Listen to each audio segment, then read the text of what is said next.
What's up, everybody? My name's Sawyer Hartman. Super last minute video for you today, but I had to make it. They have just started leaking the stats for the upcoming Canon EOS R1 flagship camera that is set to replace the Canon 1DX Mark III. Now, if you're a filmmaker or a photographer like I am, you've probably been waiting for this camera for what feels like years. I clicked on the article as soon as I saw it, and the stats looked awesome.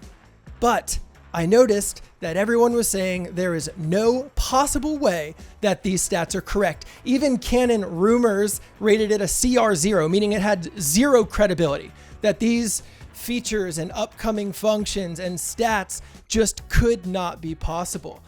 I'm making this video today because I completely disagree with that. I actually think these Canon R1 leaked stats, while they might not be perfect, they are in fact possible. Here, actually, let me explain. You see, as filmmakers and photographers, when new stats leak, we're very quick to say there is no way that camera can be that good.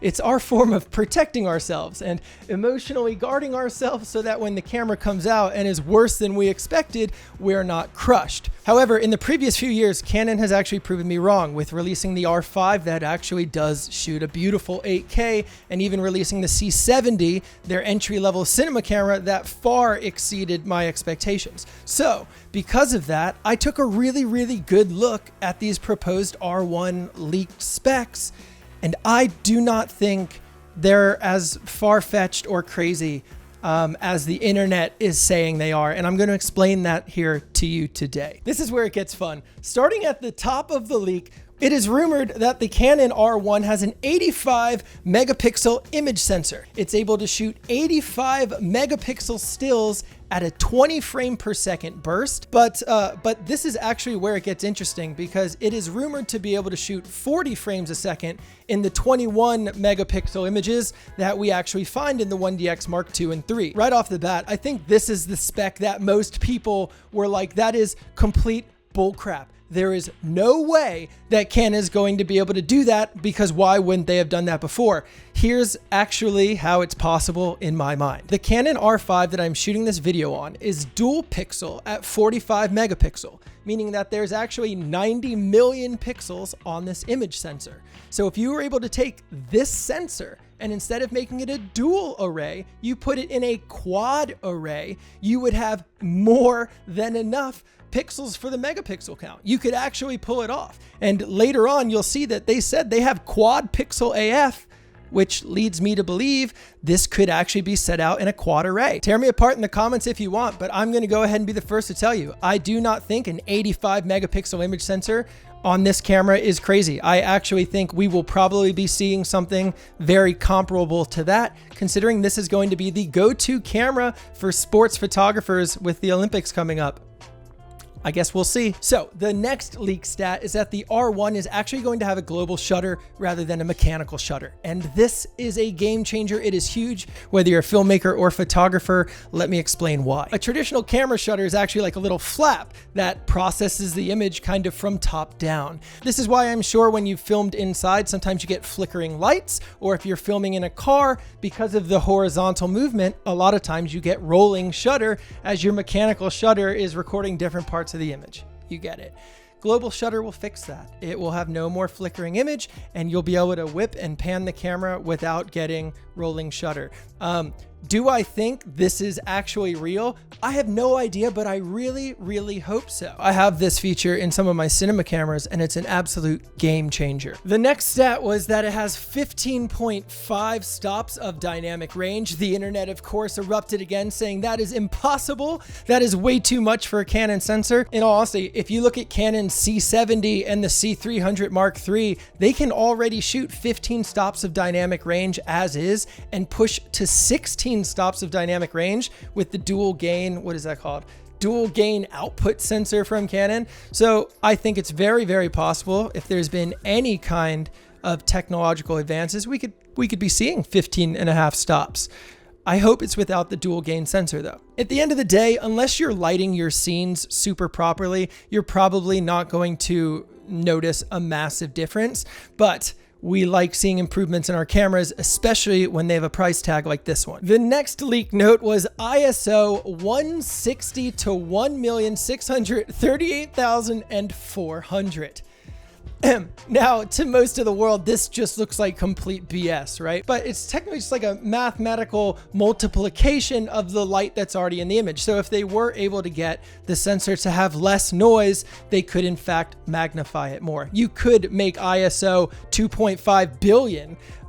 It doesn't mean you're going to be able to use it all without grain, but 1.6 million, if you give me ISO 1.6 million, I expect to at least to be able to go to 100,000 without grain. Next thing on the list was that quad pixel autofocus. I really don't know what this even means. I just know that the cameras we have now is dual pixel CMOS autofocus. It is by far the best autofocus I've ever used in my life. So if you go from dual to quad, I would imagine it's better. Hopefully they didn't screw something up in the process, but hopefully the autofocus is twice as good as what we currently have, which is the best out of any cameras. Sony, get at me. The next one that really pissed off the internet was 9 stops of in-body stabilization, or IBIS. They were saying a camera with that size could not actually stabilize an image that big. However, the Fujifilm GFX 100, which is the 100 megapixel medium format camera from Fuji, it's got image stabilization.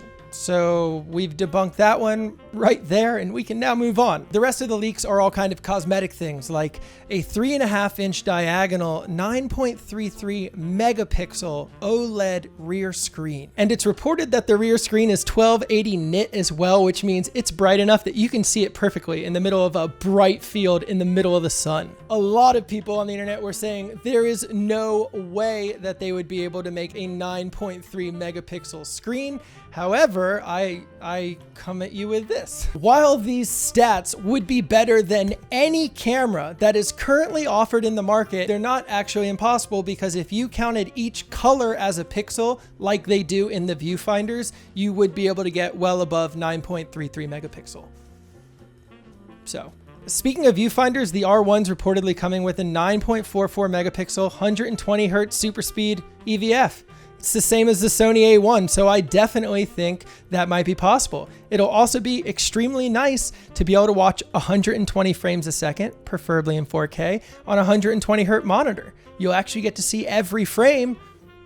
I would be interested in that. Now, that brings us to the final leak stat that is going to rub a lot of people the wrong way, and it was the price tag of $8,500. Now, out of all of the stats we have read today, this is the one stat that I actually think could be a little off. I think looking at the pricings of other Canon cameras, this camera will probably come in at like $6,500 or over $10,000. I don't know. It depends what other features it has. It depends what else it can do. But who knows? With Canon's new direction, there is a very good chance that this Canon R1 will be primarily focused on the photography community, especially since Canon Cinema has really taken... Where is it? Oh, right here. Has really taken the C70 and run with it. In terms of the entry-level filmmaker's camera, I think people will be looking at the C70 rather than the R1. Which leads me to believe the 1DX line will be finally returning to its heritage, photography. So that's the official leak. Those are all of the stats that we currently have, but oddly enough, the one feature that was not in the leak that I want to know if the camera has more than anything is the flip out screen. The R5 and the R6 have our flip out screens, while the 1DX does not. So now I want to hear from you. What features are you hoping is in the Canon R1? Leave them down below in the comments. I know Canon follows me. Hopefully they will go down there and see how badly we want some features and not leave them out because we're the ones buying them, Canon. So go look, please, and add in the features we want. And other than that, I love you guys very much. I really hope you enjoyed this video. Please make sure to give it a big thumbs up and subscribe for new film and photography related videos every weekend. I would love to have you here. And other than that, I'll see you guys in the next episode. Stay motivated, stay inspired, and never stop creating. See you next time. Peace.